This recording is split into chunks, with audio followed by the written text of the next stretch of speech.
क्या आपको मालूम है कि ये रैम क्या होती है और मोबाइल के लिए रैम क्यों ज़रूरी है? आज से हम मोबाइल फ़ोन की दुनिया को एक नए सादा अंदाज में समझने का सफ़र शुरू करें। अक्सर जब हम नया फ़ोन ख़रीदते हैं तो दुकानदार कहता है कि भाई इसकी रैम ज़्यादा है, ये हैंग नहीं होगा। लेकिन ये रैम असल में क्या है और ये किस मकसद के लिए बनाई गई है? आपके रैंडम और एक्सेस मेमोरी या फ़ोन की वो आर्जी जगह है जहां वो तमाम ऐप्स खुली रहती हैं जिन्हें आप उस वक्त इस्तेमाल कर रहे होते हैं। इसे एक सादा सी मिसाल से समझिए। फ़र्ज़ करें आप एक मेज़ पर बैठकर काम कर रहे हैं, आपकी अलमारी स्टोरेज में बहुत सी किताबें हैं, लेकिन आप मेज़ पर सिर्फ वही किताबें रखती हैं जहां आप अभी पढ़ रहे हैं। यहाँ आपकी मेज़ रैम है और अलमारी स्टोरेज है। मेज़ जितनी बड़ी होगी आप उतनी ज़्यादा किताबें सामने रख कर तेज़ी से काम कर सकेंगे।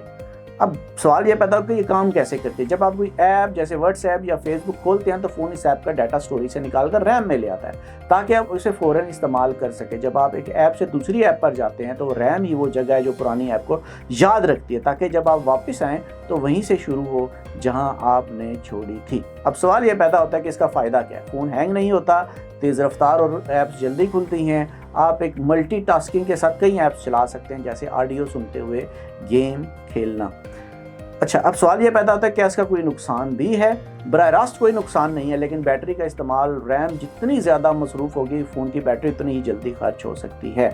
और ज़्यादा रैम वाले फ़ोन अक्सर जो होते हैं वो महंगे होते हैं। अगर आपका काम सिर्फ कॉल्स और मैसेजेस तक है तो फिर 4 GB की रैम काफ़ी है, या ज़्यादा ऐप्स चलाते हैं तो फिर आपको 8 GB की रैम चाहिए होगी। लेकिन अगर बहुत ज़्यादा हैवी ऐप्स गेम्स इस्तेमाल करते हैं तो फिर 12 GB की रैम से आपका काम चलेगा। उम्मीद है आपको रैम का मतलब समझ आ गया होगा। इस बारे में कुछ सवाल है तो मुझसे पूछिएगा कमेंट्स में। Now I am American. I have citizen. I still have my Salvadorian passport and now I have my USA passport. I am a citizen of the US. Khi cầm cái hộ chiếu Mỹ, con rất là tự hào mình là công dân Mỹ. La ciudadanía para mí significa oportunidades. Si ya tienen el tiempo que pueden hacerse ciudadanas, que lo hagan. No pierde nada uno con intentarlo. Como dicen en México, echándole ganas, todo se puede.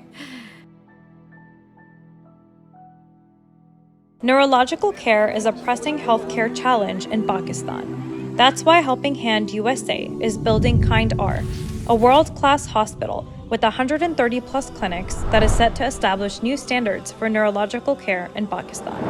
As the first phase nears completion, anticipation is growing for the launch in the second half of 2025. Give zakat and sadaqah through Helping Hand USA today and join this historic endeavor to redefine future healthcare in Pakistan.